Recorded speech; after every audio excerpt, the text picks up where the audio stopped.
So sweet naman, idol. Ako rin ginugupitan ng asawa ko. Oo naman, talagang sweet. Tapos may nag-comment, pakalbo ka. Ayun, misis ko kalbo. Nakita niya yung mga shows ko na nakamuhok ako sa Panday. Ako yung kontrabida. Talagang rip na rip ko. 150 pounds, 3% body fat. Di na ako uulit. Tilait ako, akala may sakit ako. So, yun kasi pag bumababa yung body fat natin, hindi na siya healthy pag mababa na ng 10%. Kasi yung fats, kailangan pa rin yan to protect the skin, insulator siya, to protect the organs. Yung tamang healthy fats lang na sa lalaki, mga 15% to 10%. Pag bumaba na ng 10%, pag sumobra ng 15%, iba nga sabi obese, hindi na siya healthy.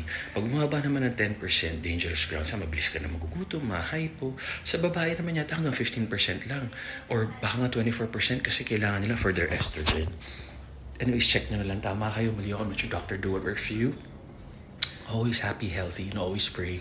And always live the best life that you want. Dapat kayo po yung masaya.